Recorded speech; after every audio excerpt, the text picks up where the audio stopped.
Ava had a habit of saving everything. Old photos, text messages, even a broken keychain that had long lost its charm. But what she treasured most, more than anything else in the world, was a 30-second voice note. It was from her older brother, Leo.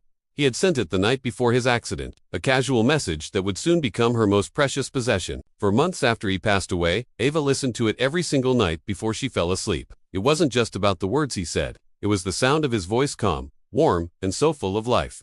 It was a sound she desperately clung to, a reminder of a time when everything felt right. The message started with his usual teasing, a playful jab she'd heard 1,000 times before. "Oi, Ava, don't stay up late scrolling through your phone again." His voice was light, a familiar smile woven into the words.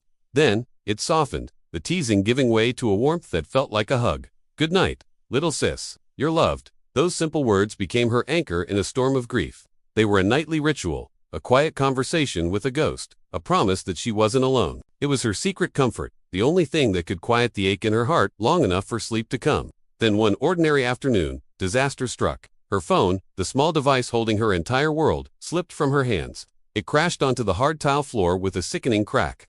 The screen went black. A wave of pure panic washed over Ava. She wasn't just looking at a broken phone. She was staring at a shattered connection, a severed lifeline to her brother. She rushed to the nearest repair shop, her hands shaking so badly she could barely hold her wallet. Her heart pounded in her chest, a frantic drumbeat of fear. The technician took the phone, his expression neutral. He kept repeating the same grim phrase. It might not be possible to recover any of the old data, but Ava didn't care about the photos or the contacts. She was terrified of losing Leo all over again. She waited for 2 hours, but it felt like an eternity.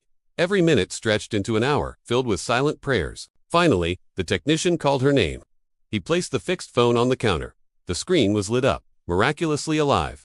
"I managed to recover everything," he said gently, including one voice note. Ava's eyes filled with tears instantly. Relief, so powerful it buckled her knees, flooded through her. With trembling fingers, she plugged in her earphones and pressed play. And there it was. His voice, clear and present, filled her ears once more. "Good night, little sis. You're loved." Tears streamed down her face. But they weren't just tears of sadness anymore. They were tears of profound relief and gratitude. Because sometimes, the smallest memories are the loudest reminders that love never truly leaves us. It just echoes. If this story touched your heart, please like, share, and subscribe to Royal Reads for more emotional stories.